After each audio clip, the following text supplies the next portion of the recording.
I'm Alan Wardis, and you're listening to ThinkRadio.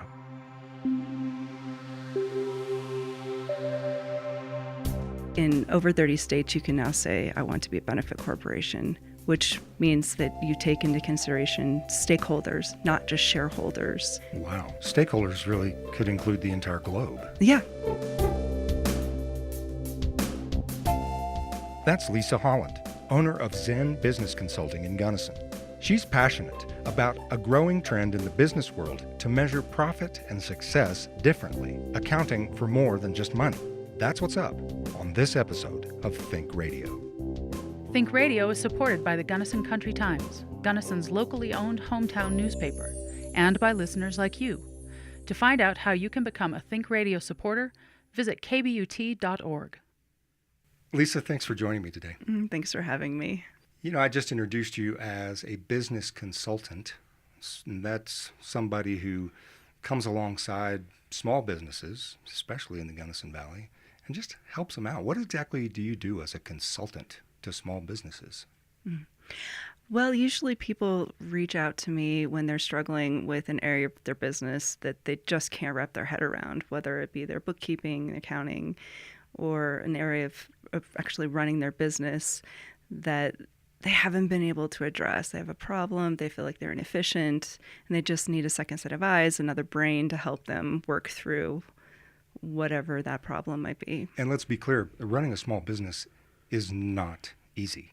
No, it's really hard because usually when you're a small business, as the owner or the manager, you're expected to know everything, which isn't really fair. So it's good to have people on your team, even if they're not employees, that can help you out. Yeah. And so when somebody says over beers, hey, you should start your own business, they really don't know what they're suggesting because it's a life-changing thing to do. It is, but it's really exciting. And if you're truly an entrepreneur, you have to try it.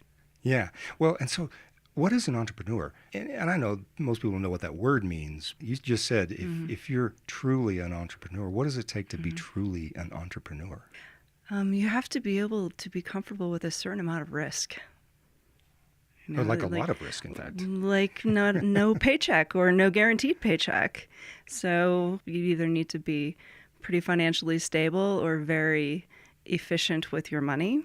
Usually need to have a good idea or creative product or service to offer.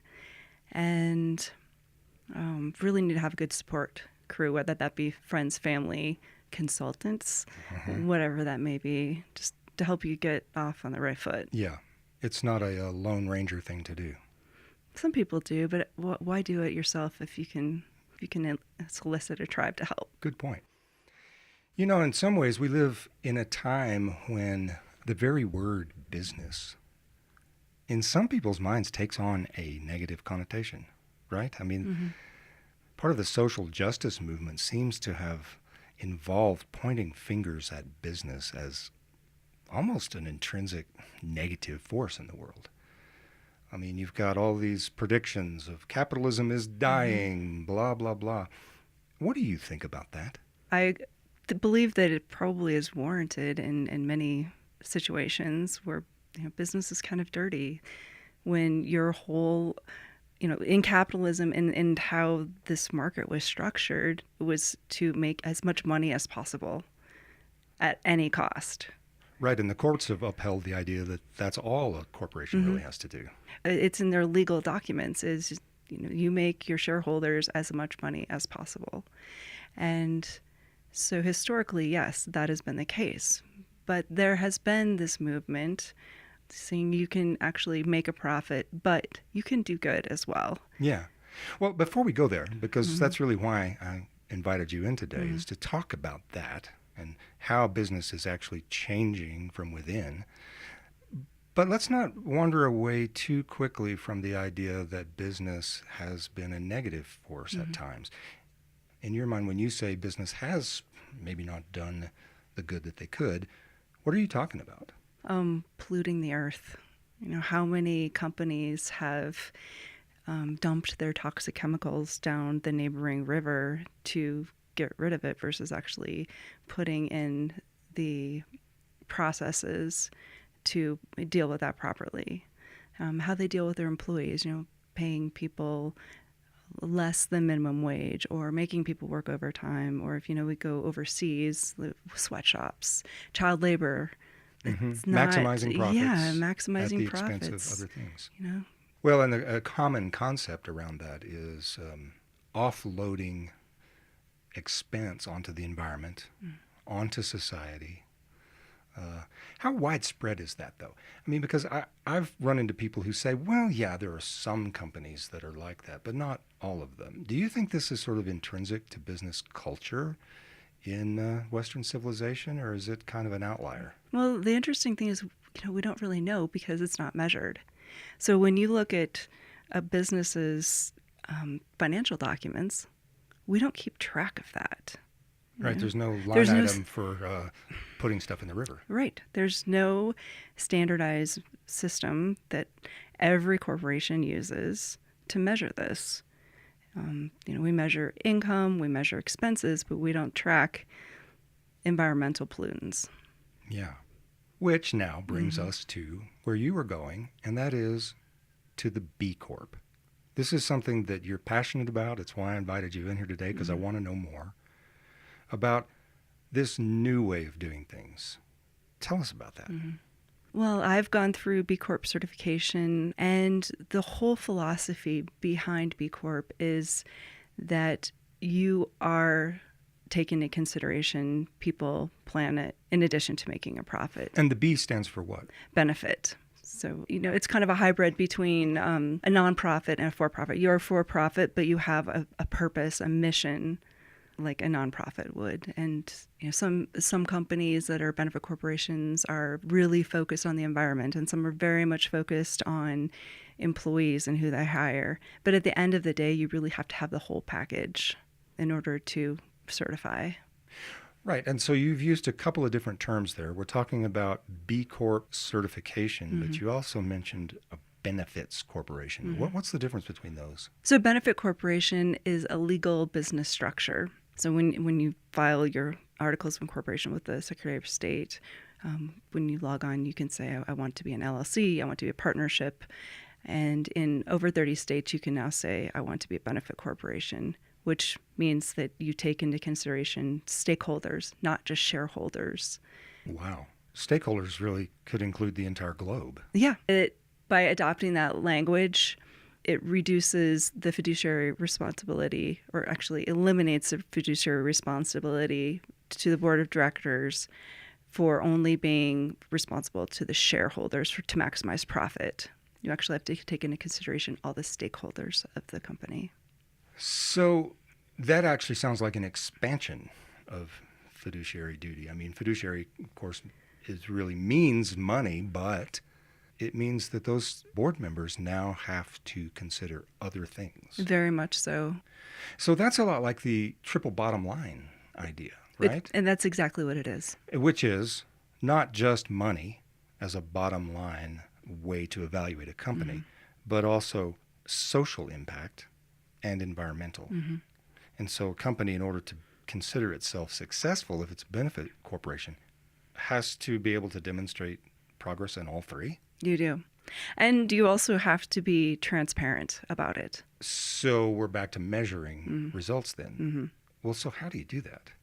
Well, B Lab, which is a nonprofit that created the B Corporation certification, came up with a tool called the B Impact Assessment.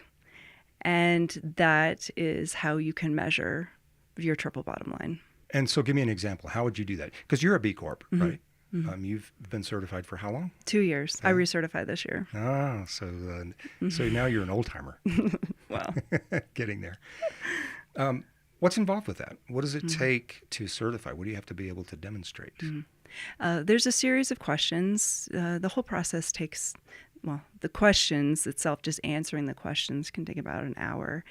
But the work behind it usually takes a few months, depending on the size of your company and how much you've already done. For example, the question might be, do you have a maternity policy? And So, you know, need to have written documentation that you have a maternity policy. And that falls in the social justice Exactly. sort of. You know, do you recycle? And if so, do you have a recycling policy? So for myself, yes, I recycled, but no, I did not have a written policy. So I had to create policies and procedures to prove to B-Lab that I actually was practicing what I was saying I was doing. Mm-hmm. All right. Well, what else? I mean, those are two sort of obvious examples.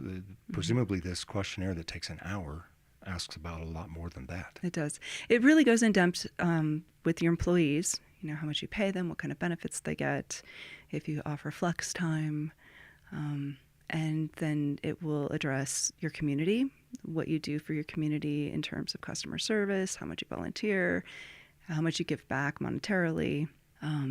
Also environmental questions about, you know, what kind of a building you're in, where you purchase your goods from. And of course, I'm answering from my service-based business, which, you know, if you're a manufacturing company, you might have totally different questions. I see. Right. And so then there's also, tailored. the governance piece. You know, do you have a board of directors? Do you have advisors?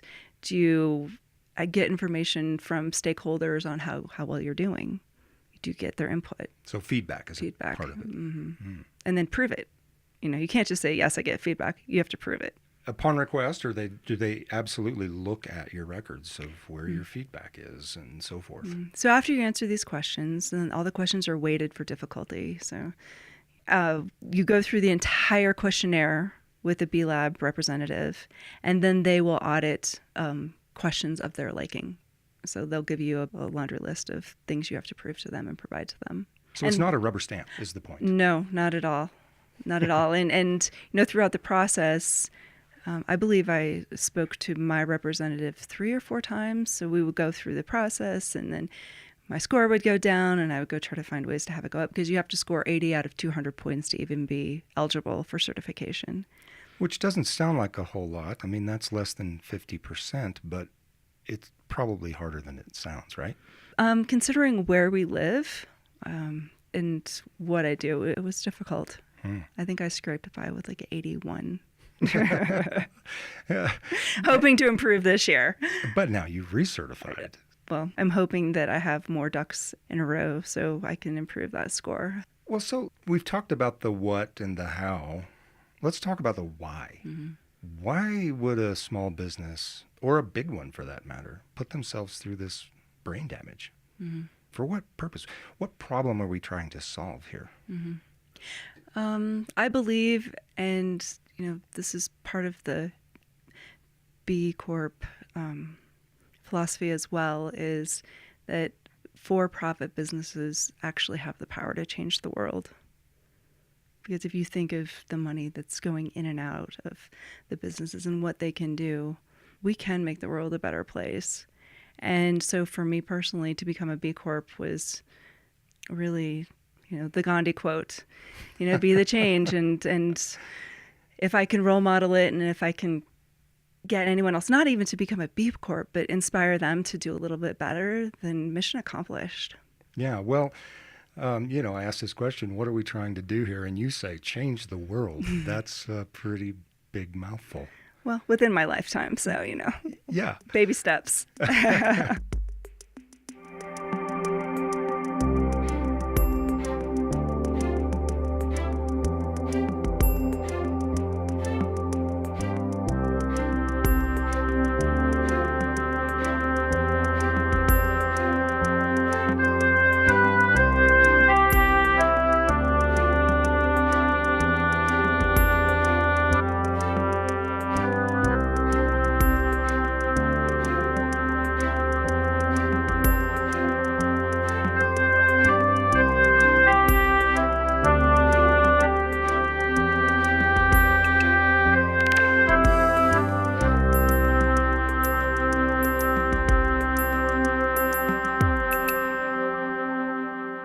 Tell us a little bit more about why you think business is so well suited to take on that mission. Especially since, as we've been saying, business does not have that reputation. Right. I believe because government's not going to, and I don't know if it has the capacity or the desire to, but business does. And the fact that the B Corporation certification, that's grown exponentially over the last 12 years since it began. Really, how many companies are certified now? There are over 2,500 in the world. And if you go to bcorporation.net, on the front page, it will say X number of companies and X number of industries around the world. And that number is changing every single day. It's pretty fascinating. Everything from companies your size to what kind of company, large company, is signing up to be a B Corp? Oh, anywhere from manufacturing. We have Ben & Jerry's. We have Rhino Foods. There are banks. There's a New Belgium brewery up in Fort Collins. Really? Yeah. They've been a B Corp for quite a while. Natura, which makes personal items, and they're in South America. They're a publicly traded B Corp, which is pretty cool. Wow, so that's not very common. Yeah, no, they're the only ones, actually. So it kind of runs the gamut. So being a publicly traded company, then, you're looking for investors that also find this to be important. Right? And so they know up front that that's what they're investing in. Precisely. That they're putting their money in a company that is also going to consider social and environmental considerations.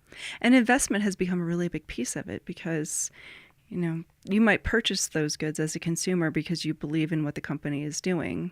Hence, you look when you pick up the product, let's say at the grocery store, you look for that little B with a circle because you want to support those companies that you know are good. But investment has also become a very powerful tool because many impact investors believe that B corporations, because they've gone through this vetting process, they're a safer place to put their money. Well, describe that. Safer? Safer in what sense?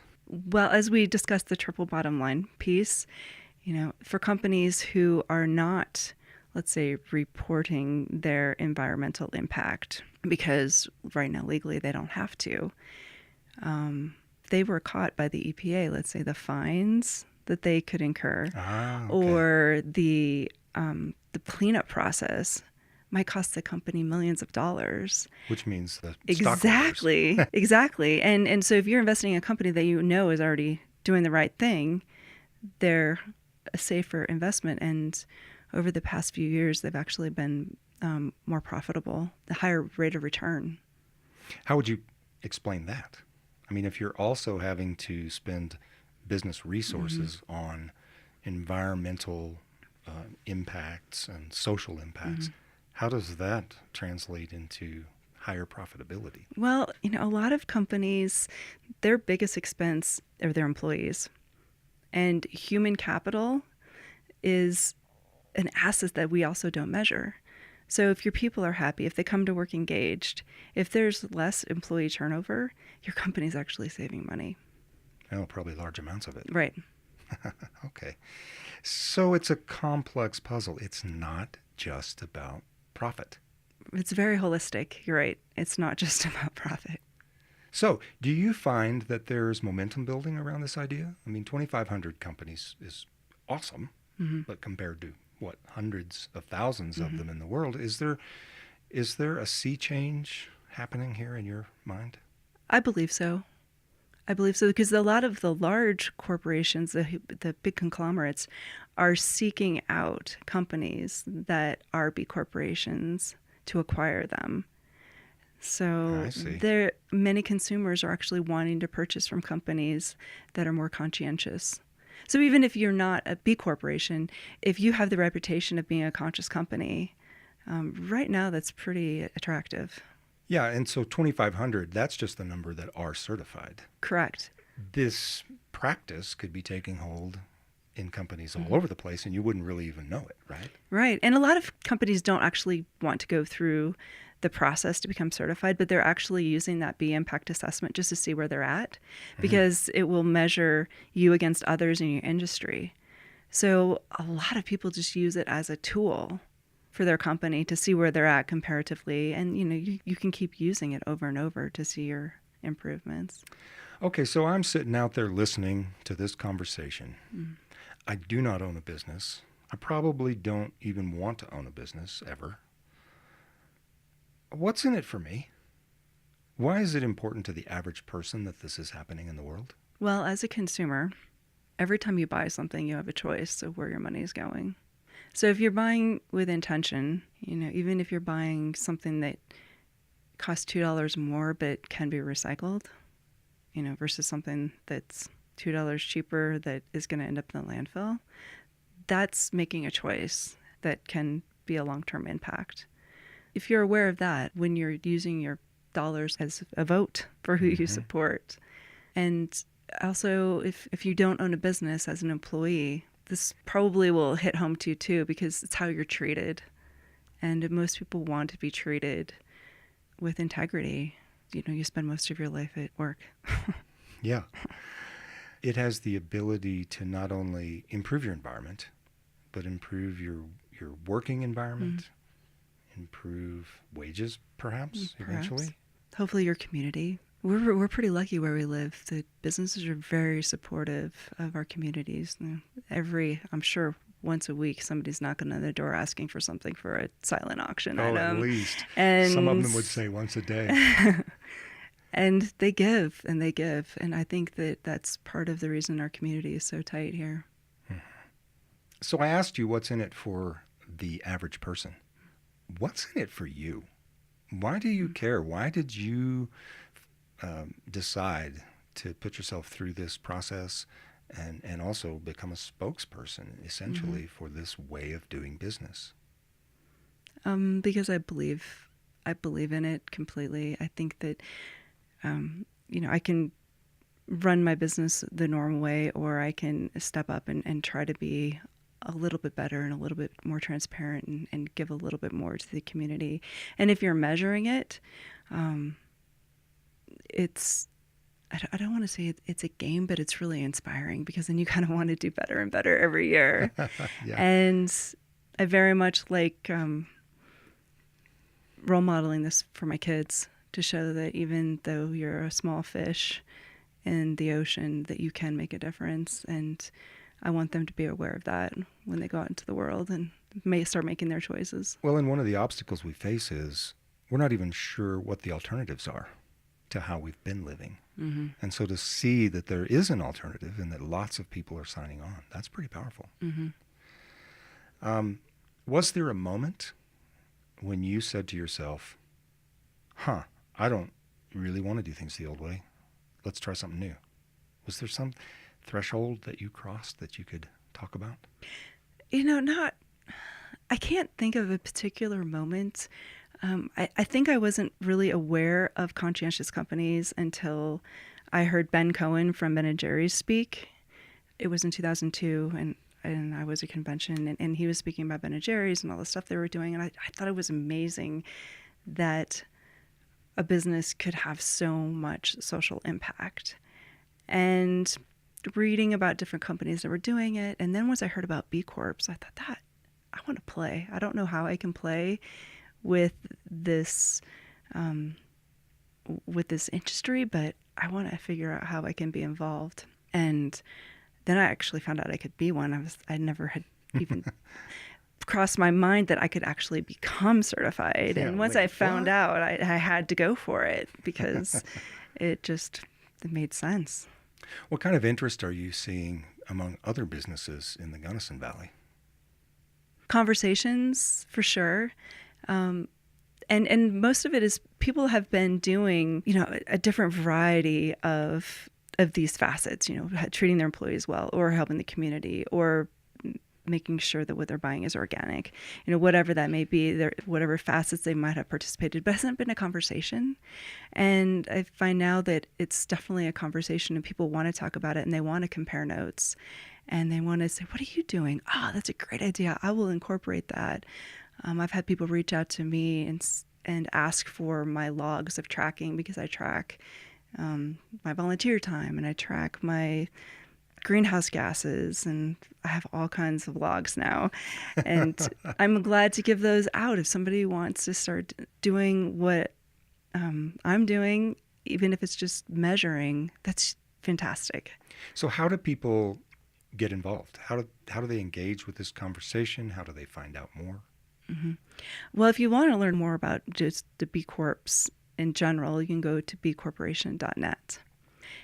Locally, we have a group that's called Green Drinks, and it was started by some college students and a few of us in the community. We're just facilitating this conversation, talking about what is happening in our community with sustainability, whether it's on a city, county level, or business level.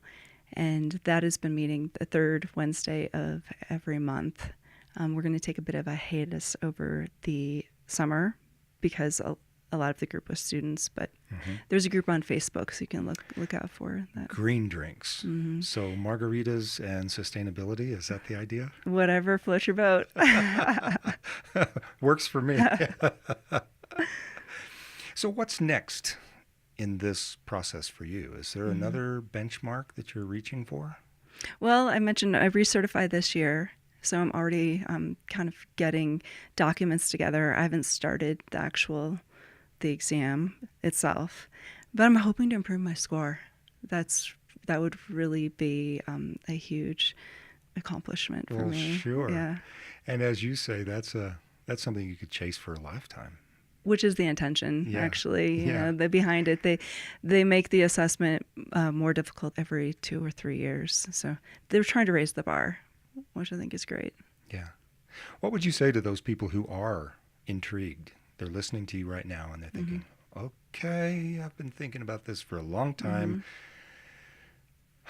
Should I do it? What's your advice? Go take the short B impact assessment. There's the long one, which is the one that I've gone through, but there's a shorter one. It's like 30 questions, and then you'll get a taste for it, and then you'll also get a little report and see where you're at. Yeah, and it'll identify things that you can do better, but also things that you're already doing well. That's empowering. And if you want to talk about it, you can always reach out to me, and I am always thrilled to have a conversation about B corporations. Clearly. Is this the future? I would hope so. Does it have to be the future? Well, it doesn't have to be, but if we want to make a change in the disparity that's happening now with, the richer are getting richer and the poor are getting poorer and the middle class is kind of washing away, if we want to stop that, I really think that business has the ability to do that. Even a 2-employee coffee shop. You don't have to be a manufacturer. You don't have to be a giant multinational corporation to make a difference. You don't. You might make a smaller difference, but you're still making a difference. Well, you're making a difference for those employees, for sure, exactly. and for your customers. Lisa, thanks for the conversation. Oh, thanks for having me. I really enjoyed it.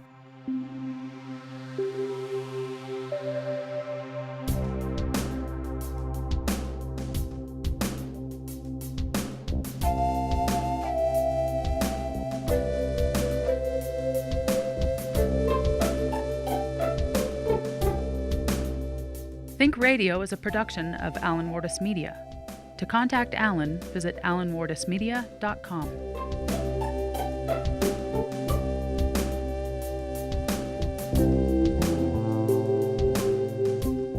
Thanks for listening. Join me next week for another great conversation on Think Radio.